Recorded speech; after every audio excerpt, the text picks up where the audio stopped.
Bien, nous allons reprendre et poursuivre d'une certaine façon cette question des savoirs autochtones avec les natures autochtones. Cette fois-ci, ah oui, donc je ne me suis pas présentée, c'est vrai que... C'est vrai qu'on a eu les trois. Donc Marie Thébault-Zorger, on va dire historienne culturelle et technique, XVIIIe siècle, directrice du Centre Alexandre Coiré. Donc je suis très heureuse que vous m'aviez invitée à présider cette session, cette dernière session de l'après-midi, qui s'annonce absolument passionnante, même si je ne suis pas spécialiste, mais peut-être des savoirs autochtones, si on considère que peut-être les artisans ou certains praticiens sont des autochtones à voir, et où précisément nous allons un peu déplacer les thématiques peut-être de l'acclimatation, du transport, de la circulation, de l'extraction, pour revenir peut-être dans des terrains décentrés, à travers ces deux communications. Donc nous allons commencer par l'introduction, par la communication de Grégory Quesnay. Grégory est professeur des universités à l'université de Versailles-Saint-Quentin en Yvelines, mais il est bien d'autres choses encore. L'un des pionniers aussi de l'histoire environnementale en France, depuis ses premiers travaux sur les tremblements de terre, il y a bien longtemps, et aujourd'hui membre senior de l'Institut universitaire de France, où justement tu as un programme précisément sur les histoires environnementales et interconnectées, que je ne me trompe pas, voilà, sur l'histoire de l'adaptation aux changements environnementaux et climatiques en France et dans ses colonies, 1750-1860, parce que tu élargis aussi tes horizons, et tu es également co-directeur du département Humanité environnementale au Collège des Bernardins.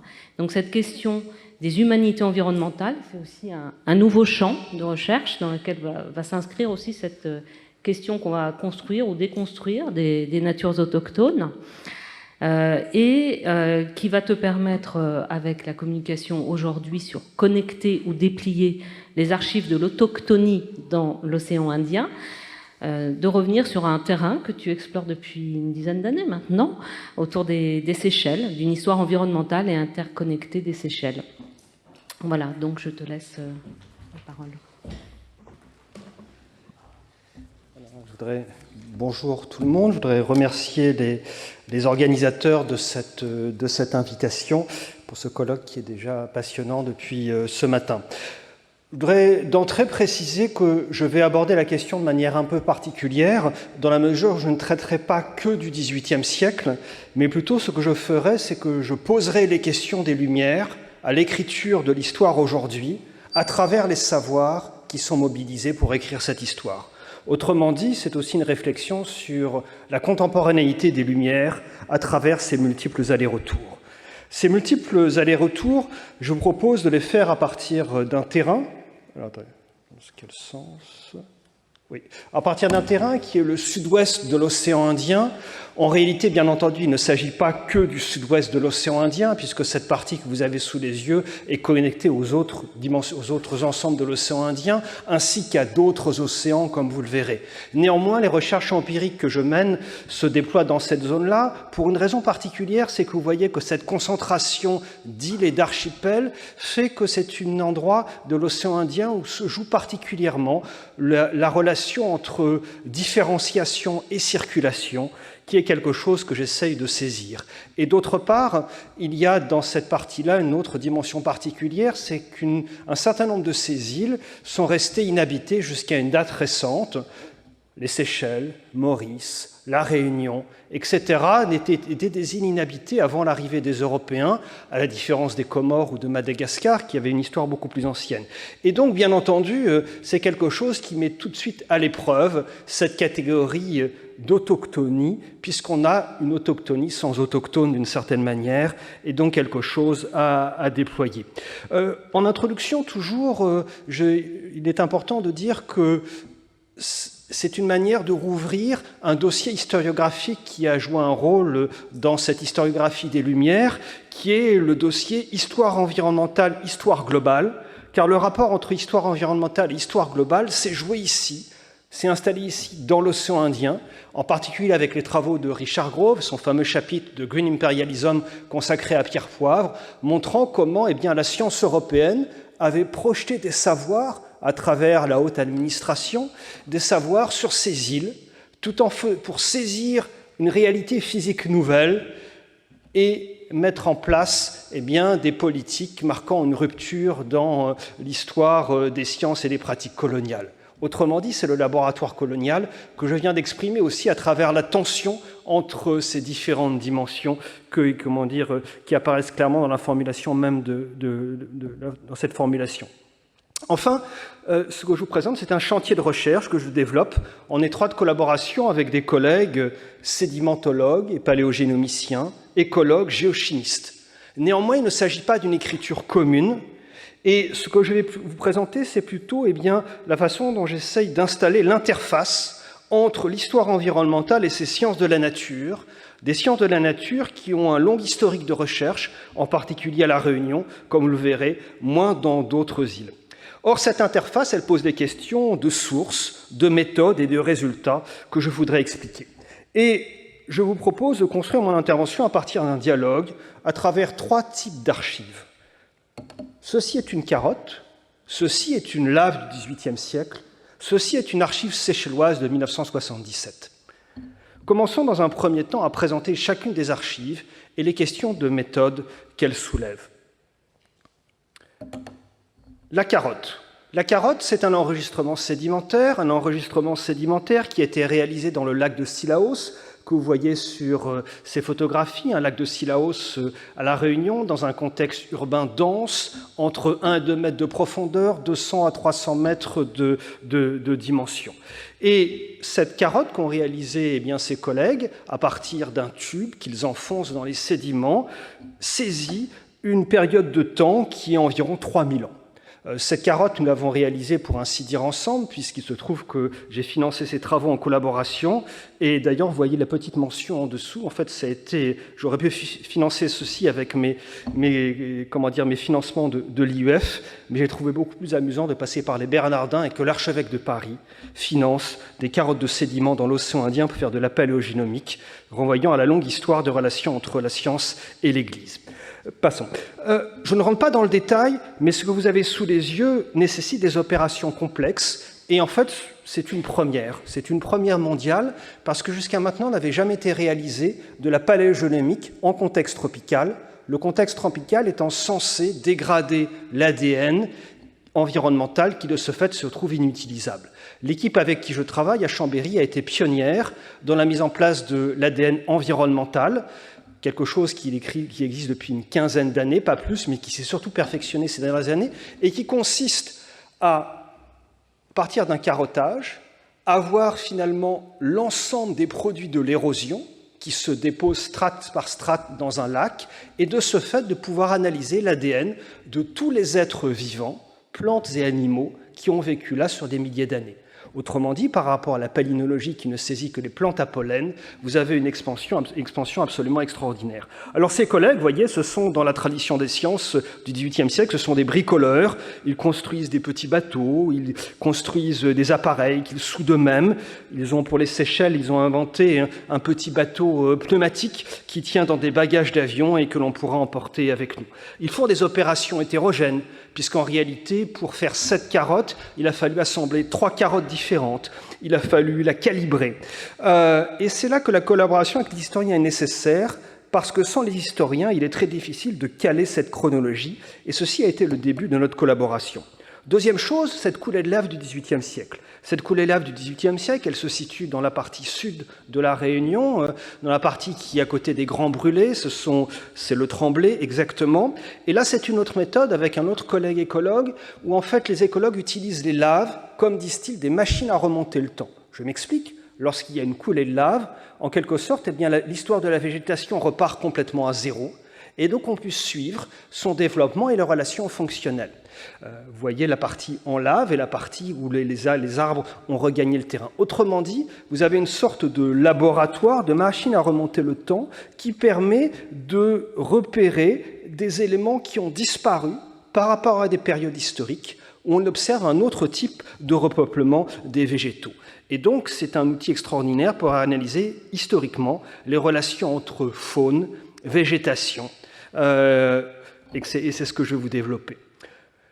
Enfin, troisième chose, une archive séchelloise de 1977. Alors, par rapport à ce que je vous ai présenté, la vie d'historien dans les archives peut paraître bien terne, elle ne l'est pas toujours, puisqu'il se trouve que je dois être la seule personne qui, ces 10 dernières années, ait travaillé aux archives nationales de la Réunion, des Seychelles, qui sont fermées à cause d'une infection bactérienne d'origine inconnue, qui cause des démangeaisons internes invisibles à l'œil nu.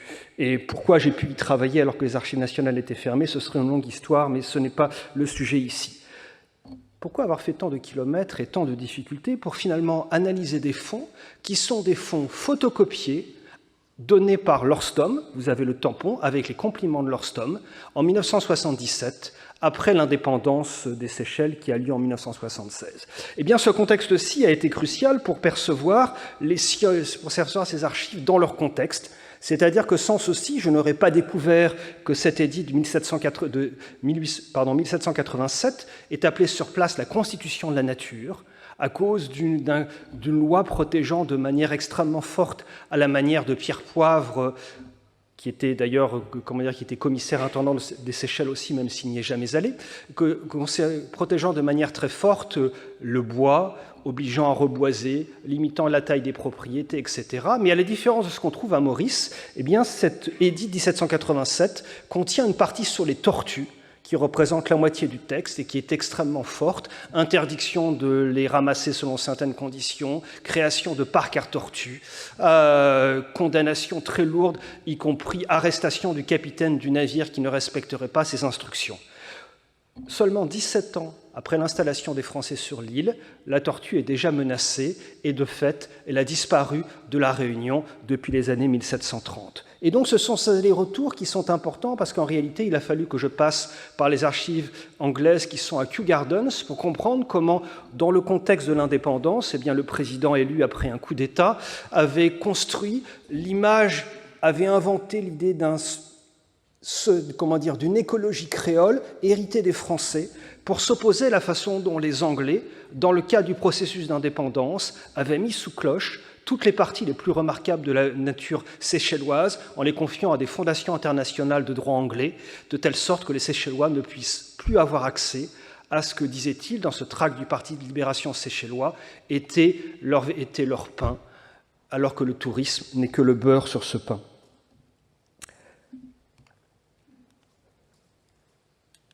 Donc, vous voyez, vous avez ces trois archives, et ce que je vous propose maintenant, c'est non pas de les additionner, mais de les faire se toucher. De les faire se toucher, pourquoi? Parce que la carotte historique enregistre des phénomènes historiques qu'elle ne peut expliquer. La lave révèle des fonctionnalités écologiques sans savoir comment elles sont perçues, comprises et manipulées.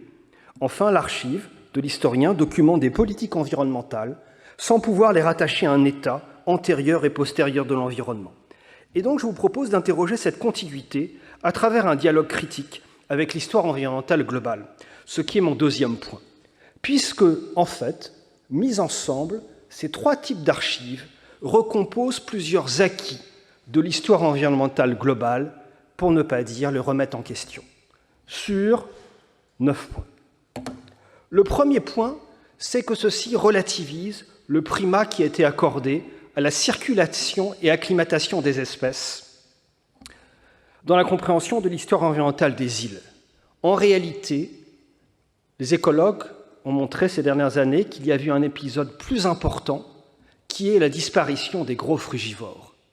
La disparition des gros frugivores, vous êtes dans un contexte de ces îles tropicales où en fait la clé de la fonctionnalité des écosystèmes, ce sont les gros frugivores qui dispersent les graines et qui permettent à ces arbres de bouger et de se reproduire.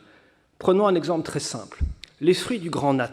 Le grand nat est un arbre endémique de la Réunion. Ses fruits pèsent entre 80 et 100 grammes. Aujourd'hui, le plus gros frugivore de l'île pèse 55 grammes. Et donc, évidemment, ce n'est pas lui qui peut disperser ces graines. Ce qui veut dire que ces forêts ne sont plus fonctionnellement, les morceaux de forêt natifs qu'il reste, ne sont plus fonctionnellement fonctionnels depuis le début du XIXe siècle ou même la fin du XVIIIe siècle. Que sont ces frugivores qui ont disparu et qui étaient la clé? Les tortues géantes de 100 à 150 kilos, les chauves-souris qui pesaient dans les 500 grammes, les espèces de perroquets, 4 espèces de perroquets endémiques à La Réunion, et bien évidemment le fameux dodo, mais qui n'était qu'un exemple de cela. Autrement dit, les animaux et les plantes introduits et acclimatés n'ont pas vaincu une végétation native. Ils sont en réalité installés sur un vide fonctionnel qu'ils ont occupé. Et il existe dans cette histoire un trou, c'est-à-dire cet inconnu, qui est la période de 60-80 ans qui suit la première installation. Deuxième élément, eh bien, ceci permet de redéfinir la chronologie des connexions. La chronologie des connexions, la première rencontre dans ces îles n'avait pas été une rencontre entre un Européen et des plantes et des animaux endémiques.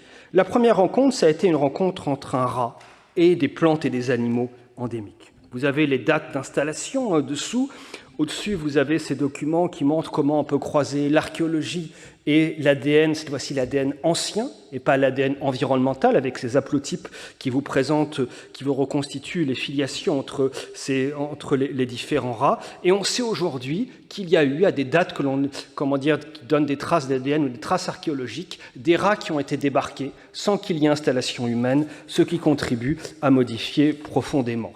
Et d'ailleurs, ces rats eux-mêmes ont été modifiés, puisque dans le temps, on voit se succéder le Rattus ratus, le Rattus norvegicus et le Rattus exsulens, 3 espèces de rats qui ont les mêmes effets sur les écosystèmes, mais qui renvoient à des circulations différentes, cette fois-ci d'êtres humains. Et donc, finalement, ça veut dire qu'il y a un problème. Deuxième difficulté, c'est qu'on se rend compte que les circulations des éléments, disons des entités non humaines, ne correspondent pas exactement aux circulations des êtres humains.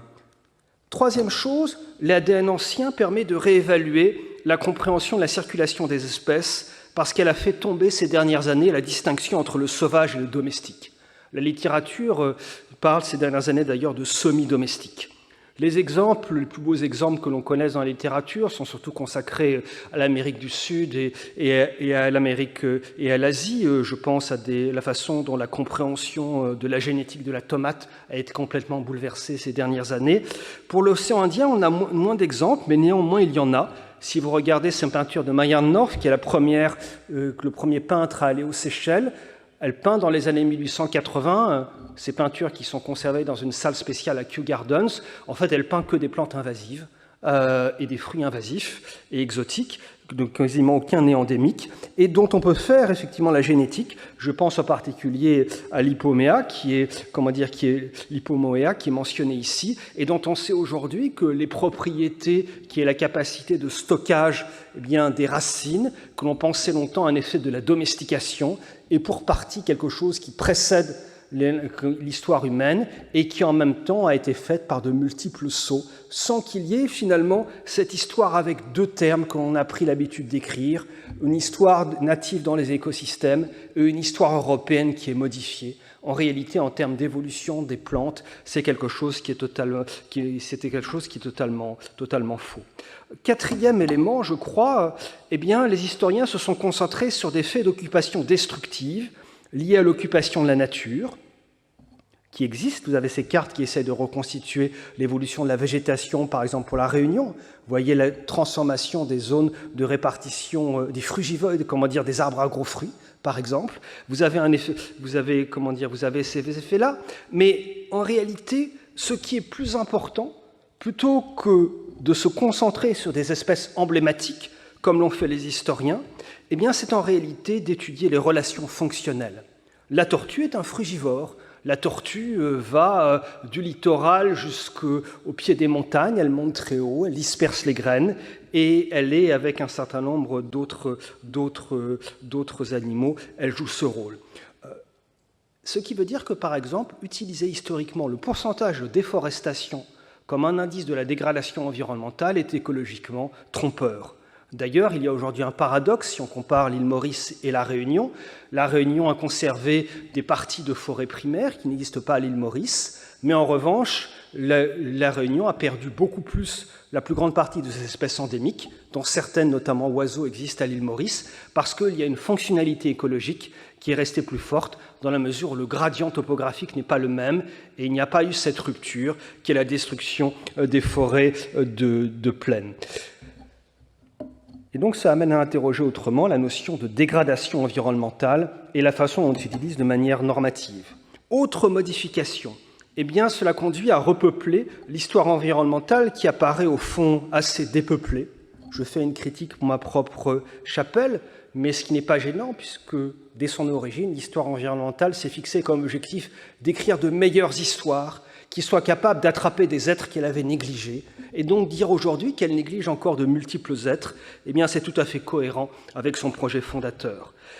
L'histoire environnementale manque d'insectes, elle manque d'oiseaux, mais elle manque aussi d'érosion, de volcanisme, de vent, de précipitation. Une des clés de la compréhension du sud-ouest de l'océan Indien, c'est cette histoire très longue que vous avez sous les yeux, qui est une histoire qui est sur 40 à 50 millions d'années. Autrement dit, lorsque l'on a complexifié la carte de la circulation européenne à travers l'océan Indien, en lui adjoignant une deuxième carte qui est celle des circulations préexistantes, on a fait un pas très important, mais il faudrait ajouter une troisième carte, celle qui est à droite. Pourquoi ? Pour deux raisons principales. Une des clés de la compréhension des écosystèmes de l'océan Indien, c'est la différence entre îles continentales et îles volcaniques. Les îles continentales, les Seychelles en particulier, Madagascar, sont des éléments qui se sont détachés du continent primitif qui est la Gondwana, et donc se sont arrachés de l'Afrique avec les écosystèmes qui étaient là. C'est la raison pour laquelle, aux Seychelles, on trouve des crocodiles, ce qui poseront de grandes difficultés aux premières installations humaines. En revanche, les îles volcaniques sont des éléments qui sont sortis, pour ainsi dire, du fond des océans, sur lesquels sont fixés des organismes qui ont permis de développer ces îles-là, et c'est donc une végétation qui repart de zéro. Or, il y a une très grande différence par rapport la circulation humaine. La circulation humaine, elle arrive, dans cette partie de l'océan Indien, eh bien, elle arrive par l'ouest, par l'Afrique, par des sauts, en faisant le tour de la circumnavigation de l'océan Indien grâce au vent de mousson. Or, toute l'histoire écologique des îles volcaniques arrive de l'Est. Elle arrive de l'Est parce que les courants et les vents font que très peu est venu de la partie africaine. Prenons un des exemples les plus impressionnants pour ceci, un oiseau endémique de la Réunion, et de Maurice, qui est ici en photo, qui s'appelle le pétrel de Barreau. Eh bien, le pétrel de Barreau, c'est un oiseau dont l'histoire, en réalité, est reliée à celle d'Hawaï. C'est-à-dire que, eh bien, on le retrouve, l'élément dont il est le plus proche, c'est un autre pétrel qui se trouve à Hawaï, et il se trouve que ça permet d'expliquer le mystère du tamarin des hauts, l'Acacias heterophylla, dont le plus proche parent se trouve être à Hawaï, le Koa, à 17 000 km de là. Ce qui veut dire que cet arbre, le tamarin des hauts, est arrivé avec des graines qui étaient dans le plumage d'un pétrel de Barreau lui-même, qui est une clé de fonctionnement des écosystèmes, parce qu'il est assez grand pour pouvoir passer d'une montagne, d'une vallée à une autre, et donc permettre une dispersion des graines que ne permet pas, par exemple, le bulbul, qui est un oiseau qui fait 50 grammes.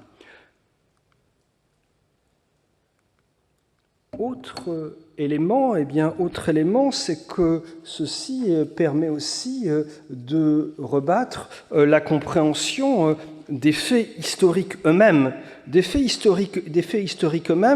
Prenons quelque chose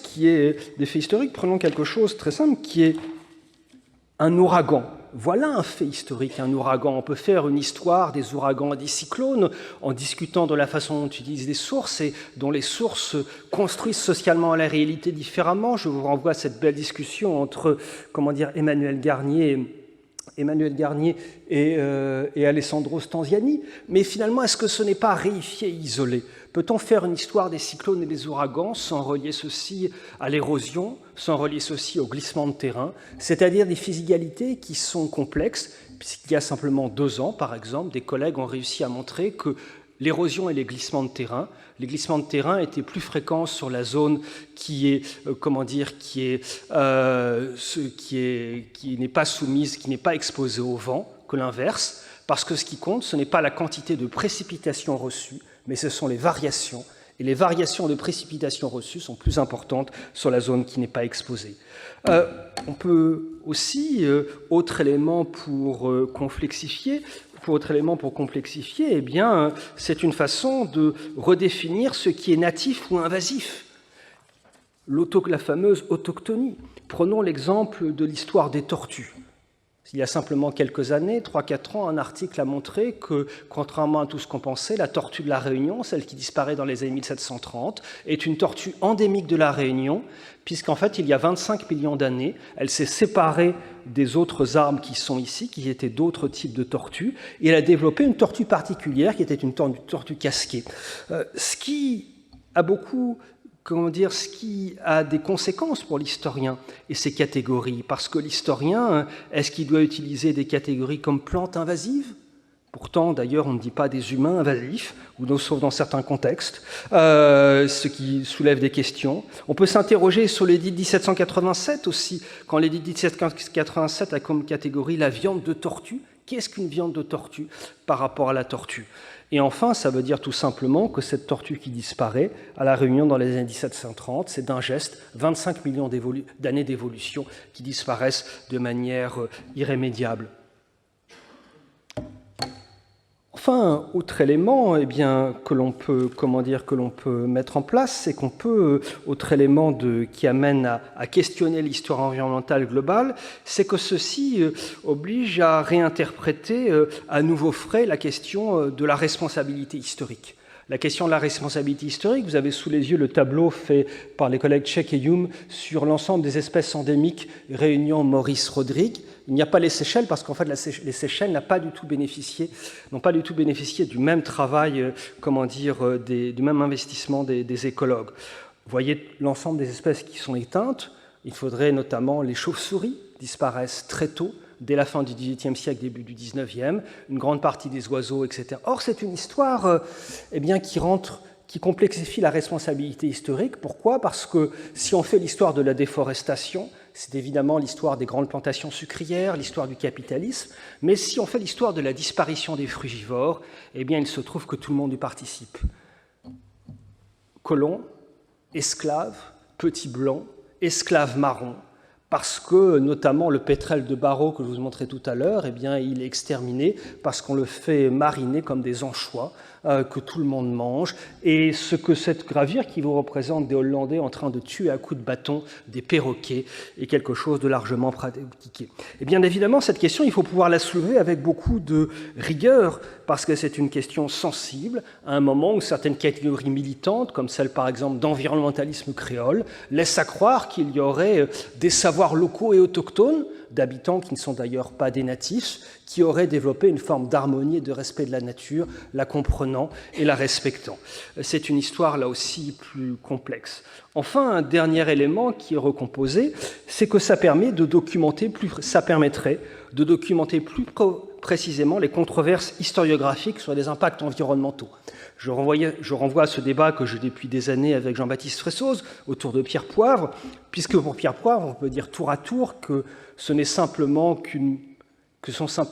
un agenda politique et diplomatique et militaire, ce qui est tout à fait vrai, qui invente une sorte de mythe de l'érosion, la déforestation, ce qui serait dit à toute époque pour mieux justifier les politiques coloniales, comme on peut essayer de s'interroger sur la façon dont Pierre Poivre a documenté, observé des transformations de l'écosystème produites par des grands propriétaires qu'il est le premier à critiquer, tout en étant lui-même un grand propriétaire. Eh bien, les carottes que je vous montrais tout à l'heure, elles documentent, on pourra quantifier l'intensité de l'érosion.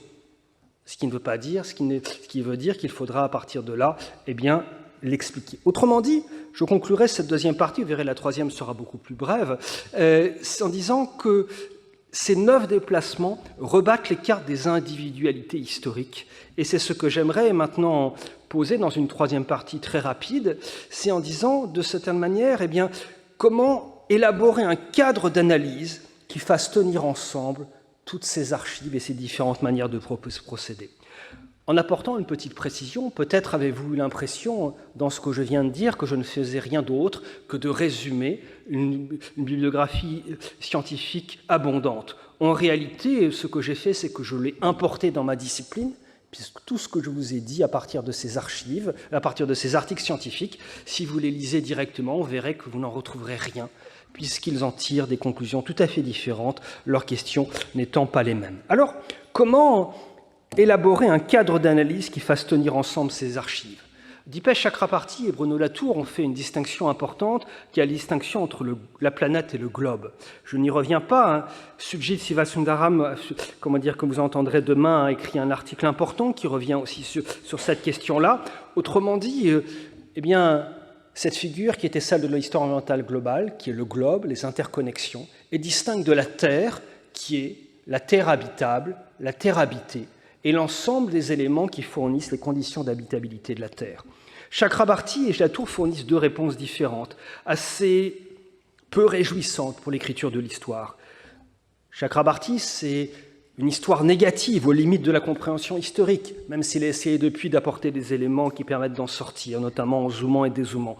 De l'autre côté, Bruno Latour, eh bien, pour Latour, Gaïa, ce sont des puissances d'historicisation qui échappent au récit historique. Et pour en avoir discuté à plusieurs reprises avec lui, il voyait l'histoire comme nécessairement vectorisée et donc incapable d'écrire une histoire terrestre.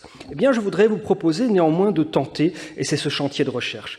Pour tenter, cependant, je ne le ferai pas à la manière dont Cyprien Broodbank le fait pour la Méditerranée. Je ne partirai pas d'un plan qui errait il y a quelques millions d'années, puis il y a quelques centaines de milliers d'années, etc. Puisque, bien évidemment, si on fait ceci, on perd en compréhension des sociétés historiques, de leur devenir, de leur dynamique et de leurs contradictions.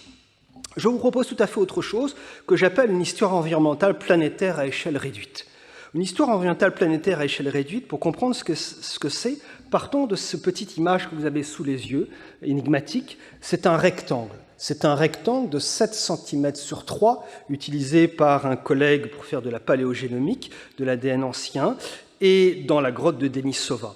Et voyez le tableau qui est autour. Dans ce rectangle de 7 cm sur 3, il y a exactement, de mémoire, 630 espèces différentes d'animaux et de plantes qui sont passées dans cette grotte. Alors, le collègue, fait ça d'une manière qui n'est pas celle de l'historien. Eh bien, il les utilise, il les déplie pour mieux les répartir sur une échelle chronologique, puisque ces êtres-là n'ont pas vécu en même temps. Je vous propose de faire autre chose, c'est-à-dire que l'hypothèse, c'est de dire, au lieu de connecter, faisons une science planétaire très locale, où on prend un point très local, une carotte, une archive, et on la déplie, et pour étudier comment ces éléments se touchent, en évitant de les répartir sur une frise chronologique fixée. C'est en fait un des grands apports de ce qu'on appelle la zone critique. La zone critique qui est la science de la fine pellicule où se concentrent les conditions d'habitabilité de la Terre, quelques centaines de mètres dans les sols, quelques centaines de mètres dans les airs. C'est une science éminemment locale qui jusqu'à maintenant n'a jamais intégré d'historien.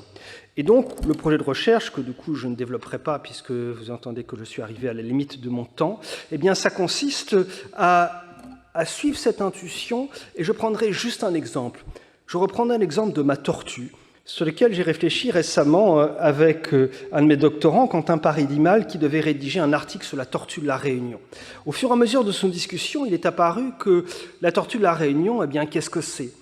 Est-ce que c'est en fait pas une tortue des Mascareignes ? C'est en fait une tortue des Mascareignes qui s'éteint à la Réunion, où elle est devenue une tortue endémique de la Réunion, soutenant la fonctionnalité des écosystèmes, en dispersant les graines grâce à sa circulation depuis le littoral jusqu'au flanc de montagne, avec une répartition non homogène sur l'île qui participe de la différenciation des écosystèmes.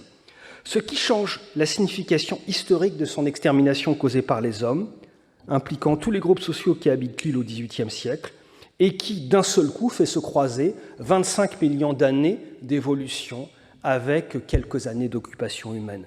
Autrement dit, c'est une manière de rouvrir le procès de l'individuation historique à travers le jeu des ressemblances et des différences, ce qui est au fond ce que nous faisons comme historiens. Alors en conclusion, je dirais la chose suivante. Première chose, vous pouvez me dire, comme me l'avait dit un collègue dans une maison juste à côté d'ici, il est vrai que je n'avais présenté que la paléogénomique, il m'avait dit « mais qu'est-ce que cela apporte à l'histoire ?» Alors, comme il a posé 3 fois la question, je suppose que je n'ai pas dû être très convaincant. Qu'est-ce que ça apporte à l'histoire? Eh bien, je pense que ça enrichit la compréhension des clés de la différenciation, qui est indissociablement humaine et non humaine. Cela permet de déconstruire nos catégories, puisque vous voyez ce qui est le titre de cette communication sur la catégorie d'autochtonie, eh bien, elle prend un sens nouveau. L'autochtonie, qui est étymologiquement en grec ce qui est sorti du sol, n'est plus pour nous la même chose.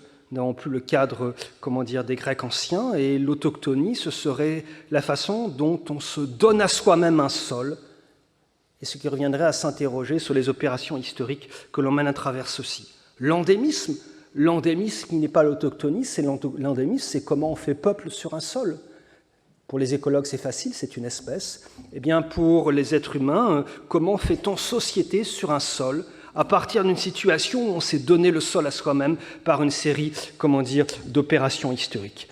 Et bien entendu, par rapport à cela, la catégorie de natif, je propose plutôt de la mettre à distance parce qu'elle est éminemment complexe. En tout cas, pour les écologues, il n'y a pas de premiers habitants, ou sinon, en tout cas, sûrement pas des êtres humains. Et donc, cette histoire, vous voyez, c'est une histoire, je pense que c'est une manière, en faisant ce croisement, de s'interroger sur les savoirs sur lesquels on s'appuie pour écrire l'histoire. Et ceci ne se comprend que par rapport à une histoire longue de l'organisation des savoirs qui se noue au XVIIIe siècle dans le rapport entre histoire naturelle, sciences physiques et mathématiques. Toutes les recherches dont je vous ai parlé sont empiriquement pour une grande partie à effectuer, puisque pour l'instant, seule la Réunion est fortement documentée. Et ce qui permet de revenir, et vraiment je m'arrêterai là, sur la façon dont on peut comprendre l'Anthropocène dans nos disciplines. L'Anthropocène est représenté généralement comme un événement dans les sciences sociales. Je préfère la définition qu'en donne mon collègue et ami, le géochimiste Jérôme Gaillardet. L'Anthropocène, c'est une question de cinétique, c'est une question de vitesse. Les vitesses ont changé. La cinétique du changement social et environnemental a changé, et à mon avis, c'est quelque chose qui nous permet de nous reprendre un nouveau trait, ce qui a été la grande question de l'histoire sociale, et en particulier la grande question du siècle des Lumières, discutée à la lumière des révolutions. À quelle vitesse changent, mais cette fois-ci non pas simplement les sociétés et les savoirs, mais conjointement des sociétés, des savoirs, des environnements, des climats. La grande nouveauté étant que la vitesse d'accélération de la physicalité et du climat et des cycles biogéochimiques s'est accélérée d'une manière inédite dans l'histoire humaine, ce qui nous oblige à recomposer autrement nos manières d'écrire cette histoire. Je vous remercie.